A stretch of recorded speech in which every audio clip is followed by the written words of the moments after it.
Karibu kwenye mfumo wa ndani wa GIS. Moduli hii ya 5 imepanuliwa kuwa dakika 15 kamili ili kutoa mafunzo ya kina na ya kitaalamu zaidi kuhusu viwango vya jikoni katika eneo la GIS.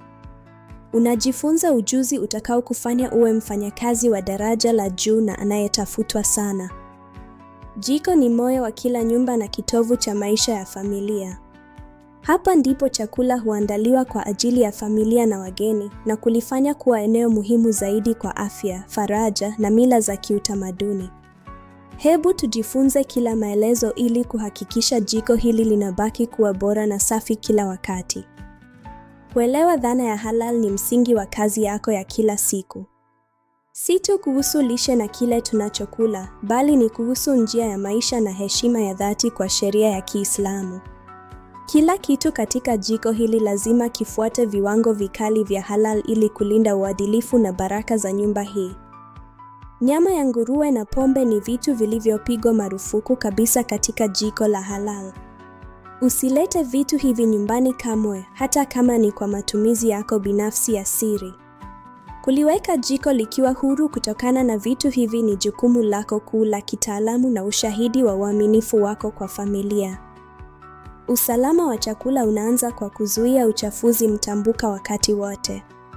Bakteria wanaweza kuenea kwa urahisi kutoka kwenye nyama mbichi hadi kwenye chakula kilichoiva au kutoka kwenye nyuso ambazo ni chafu. Lazima tutumie taratibu kali za usafi ili kuhakikisha kila mlo ni salama kwa kila mwanachama wa familia. Mfumo wa rangi ni chombo chako muhimu zaidi cha usafi. Rangi ya manjano imetengwa mahususi kwa ajili ya kutumika jikoni pekee. Usichanganye kamwe vifaa vya manjano na vifaa vyekundu vinavyotoka bafuni. Hii ni kanuni ya dhahabu ya kudumisha usafi na kuzuia vijidudu hatari kuenea kati ya vyumba.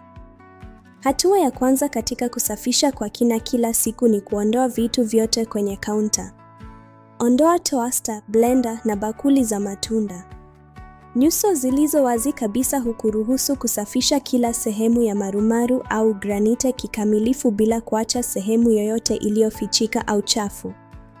Jiko nyingi katika eneo la GIS hutumia mawe ya asili ya gharama kubwa kama marumaru. Marumaru ni nyeti sana kwa vimelea vya tindikali kama vile siki au ndimu. Tumia tu visafishaji vilivyoidhinishwa ambavyo havina tindikali ili kuweka nyuso zikiwa na mng'ao na kuzuia uharibifu wa kudumu wa jiwe. Unapopangusa meza, tumia miondoko ya kunyooka inayopishana kwa usahihi. Epuka miondoko ya duara au ya hovyo inayoweza tu kusambaza uchafu sehemu nyingine. Miondoko ya kunyooka inahakikisha vumbi na makombo yote yanakusanywa upande mmoja na kutoa matokeo safi kabisa na yenye mng'ao wa hali ya juu. Jiko la kupikia ndipo mafuta na masalia ya chakula hukusanyika. Safisha jiko kila baada ya kupika ili kuzuia mabaki ya chakula kuungua na kuwa magumu kuondoa. Tumia kisafishaji mafuta sahihi cha degreaser na ukiache kwa dakika chache kabla ya kupangusa kwa matokeo bora zaidi. Milango ya oven na vitufe vya kudhibiti joto mara nyingi husahaulika na wafanyakazi wasio na umakini.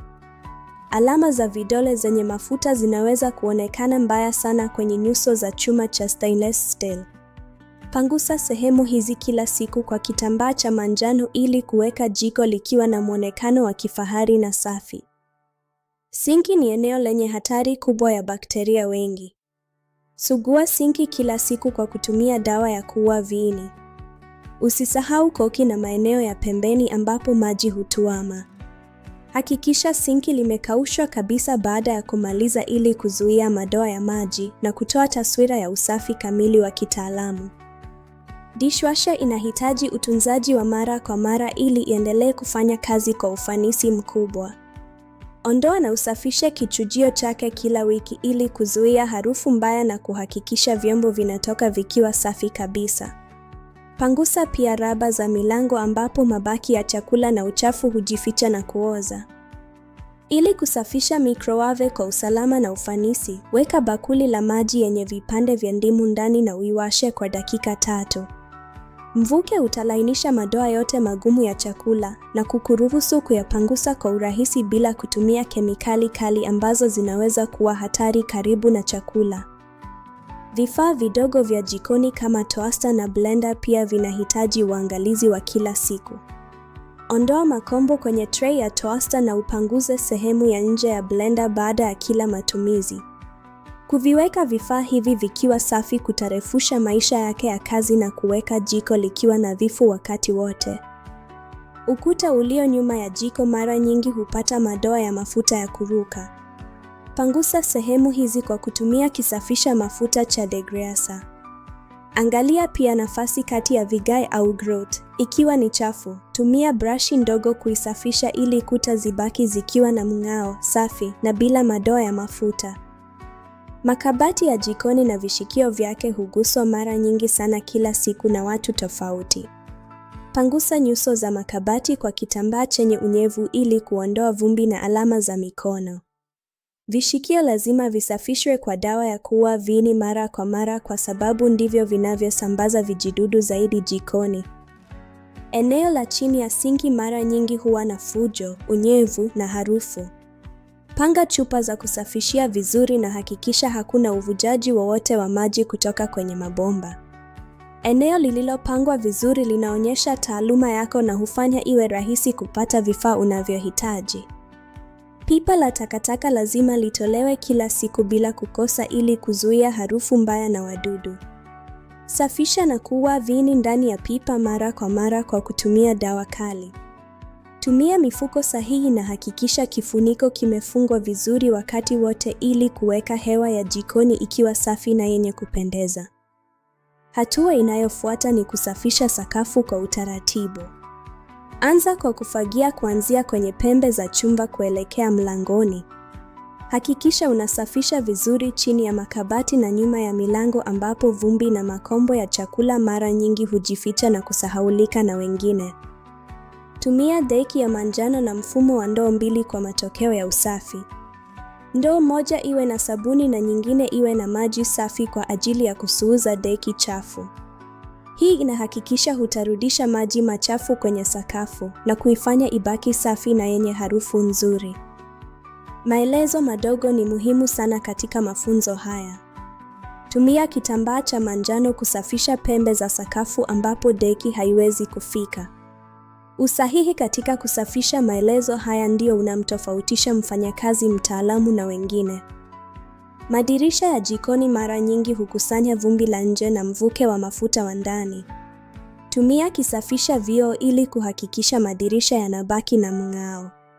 Sehemu ya chini ya dirisha inapaswa kupanguswa kila siku ili vumbi lisianguke kwenye chakula. Mara moja kwa wiki, safisha sehemu za juu za makabati na vifaa virefu kama jokofu. Vumbi linalokusanyika hapa linaweza kuanguka na kuchafua chakula. Tumia ngazi salama ili kufika maeneo haya kwa usalama bila hatari ya kuumia. Ikiwa glasi itapasuka, tanguliza usalama wako. Usiokote vipande vya glasi kwa mikono mitupu. Tumia ufagio na kazo, kisha pangusa eneo hilo kwa tishu mbichi ili kuokota vipande vidogo kabisa. Weka vipande hivyo kwenye kasha gumu kabla ya kuvitupa. Tahadhari muhimu sana ya usalama, usichanganye kemikali za kusafishia kamwe, hasa bleach na amonia.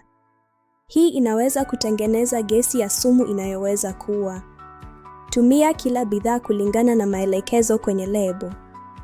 Usafi wako binafsi ni sehemu muhimu ya usafi wa jiko. Osha mikono yako kwa sabuni kwa angalau sekunde 20 kabla ya kuanza kazi au baada ya kutoka kwenye maeneo machafu kwenda kwenye maeneo ya chakula. Mikono safi ndiyo kinga kuu dhidi ya vijidudu. Hifadhi kemikali zote za kusafishia mahali salama, mbali na watoto na mbali na chakula. Hakikisha kila chupa ina lebo inayosomeka vizuri. Uhifadhi salama huzuia ajali na kuliweka jiko likiwa chini ya udhibiti. Mwonekano wako unaashiria ubora wa kazi yako. Hakikisha sare yako ni safi, nywele zimepangwa vizuri na kucha ni fupi na safi. Mwonekano wa kitaalamu hujenga imani na familia na unaonyesha kuwa unadhamini viwango vya kazi. Sponji na vitambaa vya kusafishia vinaweza kuwa makazi ya vijidudu. Osha vitambaa kila siku na ubadilishe sponji mara kwa mara. Mwishoni mwa siku, loweka sponji kwenye maji ya kiwadudu ili ziwe safi kwa matumizi ya siku inayofuata. Zuia wadudu kwa kuhakikisha hakuna chakula au maji yaliyobaki usiku kucha. Hakikisha vyombo vyote vya chakula vimefungwa vizuri na pipa la takataka ni safi. Jiko kavu na safi ndio ulinzi bora dhidi ya wadudu. Baada ya kusafisha kabisa, hakikisha kuna hewa ya kutosha ili kuondoa harufu ya kemikali na kuifanya hewa ya jikoni iwe safi. Hewa safi inakamilisha usafi wa jiko na kulifanya liwe na faraja kwa familia. Kabla ya kumaliza zamu yako, fanya ukaguzi wako mwenyewe. Angalia chini ya sinki, pembe za sakafu na hakikisha vifaa vyote vimerudishwa mahali pake. Umakini mwishoni mwa kazi unahakikisha hakuna maelezo hata madogo yaliyosahaulika. Hakikisha mahitaji yote ya kila siku ya jikoni yamekamilishwa.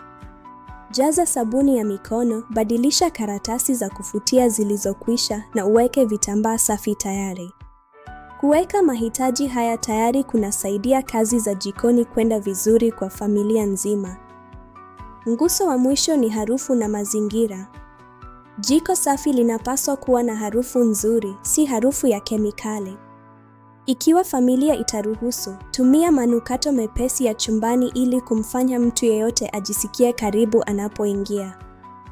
Moja ya vipengele muhimu vya usalama wa chakula ni mzunguko wa akiba. Tunatumia mbinu ya FIFO, First In, First Out. Hii ina maana kwamba akiba ya zamani inapaswa kutumika kwanza kabla ya mpya kufunguliwa. Hii inahakikisha chakula kinabaki safi na kuzuia upotevu. Katika sehemu ya kuhifadhia chakula, daima weka bidhaa mpya nyuma ya rafu. Sogeza bidhaa za zamani mbele ili iwe rahisi kuzichukua. Angalia tarehe za mwisho wa matumizi mara kwa mara na hakikisha lebo zinaonekana vizuri. Kwenye jokofu pia, mfumo wa FIFO ni muhimu sana. Panga maziwa, nyama na mboga kulingana na tarehe zake. Weka chakula kilichopikwa kwenye vyombo vilivyofungwa na vyenye tarehe. Hii inazuia bakteria na kuhifadhi ladha. Kama mfanyakazi mtaalamu, lazima uwe mtaalamu wa kusoma lebo za chakula. Elewa tofauti kati ya best before na UCB. Usitumie chakula kilichopitisha tarehe ya UCB kamva kwa sababu inaweza kuwa hatari kwa afya.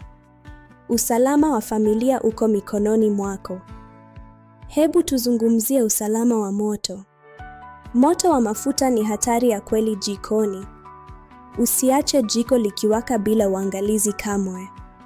Ikiwa kikaango kitapata moto, usimwage maji kamwe kwa sababu maji yatafanya moto uwe mkubwa zaidi. Ikitokea dharura ya moto wa mafuta, hatua ya kwanza kabisa ni kuzima jiko mara moja. Kisha funika kikaango kwa kifuniko cha chuma au tumia kitambaa kibichi kilichokamuliwa au blanketi la moto ikiwa lipo. Tulia na usijaribu kukisogeza kikaango kinachowaka moto. Usalama wako ndio jambo la muhimu zaidi. Usalama wa umeme pia ni muhimu sana kwa maisha yako. Usiguse vifaa vya umeme kwa mikono iliyo mbichi kamwe. Ili kuzuia hatari ya kupigwa na umeme, hakikisha nyaya za vifaa vidogo vya jikoni haziko karibu na sinki au vyanzo vyovyote vya maji wakati wote wa kazi yako. Kisu ni chombo kinachosababisha majeraha mengi zaidi jikoni ikiwa hakitatumiwa vizuri. Daima beba kisu huku ncha yake ikielekea chini na ukihifadhi kwenye kasha lake maalum au drawer salama baada ya kukisafisha. Usiache kisu ndani ya sinki lenye maji ya sabuni ambapo mtu mwingine anaweza kuumia bila kuona. Ili kufanya kazi kwa ufanisi mkubwa, fuata ratiba ya usafi wa kila siku. Kazi za kila siku ni pamoja na kupangusa kaunta, kuosha vyombo, kuua viini sinkini, kutoa takataka zote na kusafisha sakafu. Ratiba thabiti ya kila siku inazuia uchafu mwingi kujikusanya na kuwa ngumu kusafisha. Kazi za kila wiki ni pamoja na kusafisha oven kwa ndani kwa kina, usafi wa kina wa jokofu, kusafisha kichujio cha dishwasher na kusafisha maeneo yote ya juu ya makabati. Ratiba ya kila wiki inahakikisha kila sehemu ya jiko inapata uangalizi wa kina na kubaki kama mpya wakati wote. Mara moja kwa mwezi panga upya sehemu ya kuhifadhia chakula na usafishe kwa kina ndani ya makabati yote. Huu ni wakati mzuri wa kukagua akiba na kuhakikisha hakuna wadudu waliojificha kwenye pembe za makabati.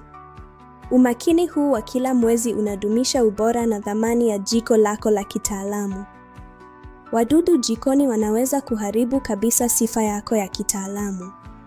Tumia njia za asili za kuzuia wadudu ikiwezekana, na daima toa ripoti kwa familia unapoona dalili yoyote hata kama ni ndogo. Usitumie kemikali kali za wadudu karibu na chakula bila idhini ya wazi ya mwenye nyumba. Usimwage mafuta yaliyotumika kwenye sinki kamwe, kwa sababu yataziba mabomba na kusababisha harufu mbaya jikoni. Acha mafuta yapoe kwanza na uyaweke kwenye kasha au chupa ya zamani kabla ya kuyatupa kwenye takataka. Kuweka mabomba yakiwa safi na yanayopitisha maji ni sehemu ya matengenezo yako. Kwa vifaa vya chuma au stainless steel, tumia dawa maalum ya kupaulisha ili kuondoa madoa ya maji na alama za vidole. Daima pangusa kulingana na mwelekeo wa chuma kwa matokeo bora ya mng'ao unaovutia. Chuma chenye mng'ao huifanya jiko lionekane la kisasa, safi na la kifahari sana kwa wageni. Mfanyakazi mtaalamu daima yuko hatua moja mbele ya wengine. Baada ya jiko kuwa safi, andaa vifaa muhimu vitakavyohitajika kwa ajili ya mapishi yajayo ya familia. Hakikisha visu ni vikali na eneo lako la kazi liko wazi na safi. Maandalizi haya yanasaidia kazi za familia kwenda vizuri bila usumbufu. Safisha maelezo madogo ya vifaa vyote vya umeme, kama vile raba za mfuniko wa blender au kichujio cha mashine ya kahawa. Mabaki ya chakula hapa yanaweza kuoza na kuchafua mlo ujao wa familia. Umakini wako mkubwa kwenye maelezo haya madogo unaonyesha kiwango chako cha juu sana cha utaalamu. Taa za jikoni mara nyingi hupata vumbi na mvuke wa mafuta. Pangusa taa zako mara kwa mara ili jiko liwe na mwanga wa kutosha na liwe safi wakati wote. Mwanga mkali unasaidia kuona uchafu vizuri unaposafisha na unatengeneza mazingira mazuri na ya furaha kwa familia nzima jikoni.